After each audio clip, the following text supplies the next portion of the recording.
তোমালোক সকলোকে Charaideo academy YouTube চেনেললৈ স্বাগতম জনাইছোঁ। আজিৰ ভিডিঅ'ত মই দশম শ্ৰেণীৰ বিজ্ঞানৰ ৰসায়ন বিজ্ঞানৰ যি পাৰ্ট আছে তাৰে প্ৰথম চেপ্টাৰটো অৰ্থাৎ ৰাসায়নিক বিক্ৰিয়া আৰু সমীকৰণ এই পাঠটোৰ ওপৰত শ্বৰ্ট নোট লৈ আহিছোঁ। এই নোটখিনি ভালদৰে চাবা, তোমালোকৰ কাৰণে ভাল হ'ব। আমাৰ ইউটিউব চেনেলটো ছাবস্ক্ৰাইব কৰি ল'বা নতুন নতুন ভিডিঅ' পাই থাকিবৰ বাবে। লগতে আমাৰ টেলিগ্ৰাম চেনেলৰ লিংক ডেছক্ৰিপশ্যনত দিয়া থাকিব, সেই চেনেলটো চাব পাৰা। তাতো ভাল ভাল কিছুমান তথ্য পাবা। আমাৰ ৱেবছাইট চেক কৰিব পাৰা, ৱেবছাইটৰ লিংকো আমাৰ দিয়া থাকিব। ৰাসায়নিক বিক্ৰিয়া আৰু সমীকৰণ আজি ইয়াৰ ওপৰত শ্বৰ্ট নোট যিখিনি লৈ আছে সেইখিনি দিব বিচাৰিছোঁ। ৰাসায়নিক বিক্ৰিয়া কি হয় এতিয়া এই বিষয়ে আমি জানিব লাগিব।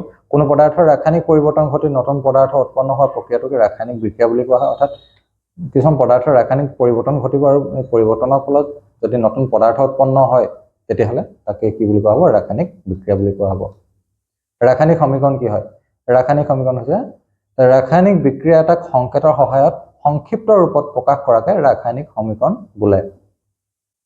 এতিয়া ৰাসায়নিক সমীকৰণটো লিখোঁতে কিছুমান পদাৰ্থ পোৱা যায়। ৰাসায়নিক বিক্ৰিয়া এটাত অংশগ্ৰহণ কৰা পদাৰ্থবোৰক বিক্ৰিয়ক বোলে। অৰ্থাৎ ৰাসায়নিক বিক্ৰিয়া এটা ঘটিবৰ কাৰণে যিবিলাক পদাৰ্থৰ প্ৰয়োজন হয়, আৱশ্যক হয়, সেই পদাৰ্থবিলাকক কোৱা হ'ব বিক্ৰিয়ক। আৰু এই বিক্ৰিয়কবিলাকক ৰাসায়নিক সমীকৰণটোৰ বাওঁহাতে লিখা হয়। ৰাসায়নিক বিক্ৰিয়াত এটাত উৎপন্ন হোৱা নতুন পদাৰ্থবোৰক বিক্ৰিয়াজাত পদাৰ্থ বোলে। আৰু এই বিক্ৰিয়াজাত পদাৰ্থবিলাক ৰাসায়নিক সমীকৰণৰ সোঁহাতে লিখা হয়। জকা ৰাসায়নিক সমীকৰণ বা অসন্তুলিত ৰাসায়নিক সমীকৰণ। যিবোৰ ৰাসায়নিক সমীকৰণৰ বিক্ৰিয়কৰ প্ৰতিটো মৌলৰ পৰমাণুৰ সংখ্যা বিক্ৰিয়াজাত পদাৰ্থৰ প্ৰতিটো মৌলৰ পৰমাণুৰ সৈতে একেই নহয় তেনে সমীকৰণকে জকা ৰাসায়নিক সমীকৰণ বোলে। এটা হৈছে সন্তুলিত ৰাসায়নিক সমীকৰণ। যিবোৰ ৰাসায়নিক সমীকৰণৰ বিক্ৰিয়কৰ প্ৰতিটো মৌলৰ পৰমাণুৰ সংখ্যা বিক্ৰিয়াজাত পদাৰ্থৰ প্ৰতিটো মৌলৰ পৰমাণু সংখ্যাৰ সৈতে একেই তেনে সমীকৰণকে সন্তুলিত ৰাসায়নিক সমীকৰণ বোলে। এটা হৈছে ৰাসায়নিক বিক্ৰিয়াৰ প্ৰকাৰ। ৰাসায়নিক বিক্ৰিয়াৰ কেইবাটাও প্ৰকাৰ আছে। তাৰে সংযোজন বিক্ৰিয়া, বিযোজন বিক্ৰিয়া, অপসৰণ বা প্ৰতিস্থাপন বিক্ৰিয়া, দ্বি অপসৰণ বিক্ৰিয়া, জাৰণ আৰু বিজাৰণ বিক্ৰিয়া।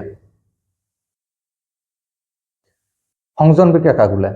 যিবোৰ ৰাসায়নিক বিক্ৰিয়াত দুই বা ততোধিক বিক্ৰিয়ক পদাৰ্থ লগ হৈ এটা মাত্ৰ বিক্ৰিয়াজাত পদাৰ্থ উৎপন্ন হয় তেনে বিক্ৰিয়াকে সংযোজন বিক্ৰিয়া বোলে। বিযোজন বিক্ৰিয়া, যিবোৰ ৰাসায়নিক বিক্ৰিয়াত এটা মাত্ৰ বিক্ৰিয়ক পদাৰ্থ একাধিক সৰল পদাৰ্থলৈ ভাগি যায় তেনে বিক্ৰিয়াকে বিযোজন বিক্ৰিয়া বোলে। অপসৰণ বিক্ৰিয়া, যিবোৰ ৰাসায়নিক বিক্ৰিয়াত এটা মৌলই আন এটা মৌলক তাৰ যৌগ এটাৰ পৰা অপসাৰিত কৰে তেনে বিক্ৰিয়াকে অপসৰণ বা প্ৰতিস্থাপন বিক্ৰিয়া বোলে।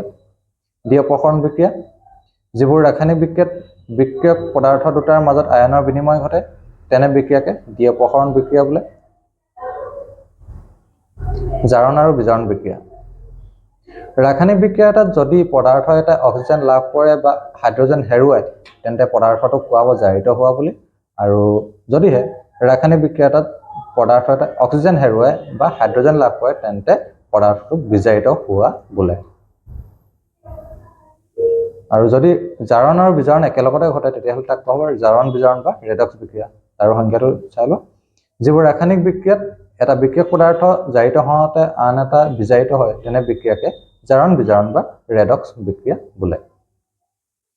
আৰু দুটা লগতে আছে, যিবোৰ ৰাসায়নিক বিক্ৰিয়াত বিক্ৰিয়াজাত পদাৰ্থ উৎপন্ন হোৱাৰ লগতে তাপৰ উদ্ভৱ হয় তেনে বিক্ৰিয়াকে তাপবৰ্জী বিক্ৰিয়া বোলে।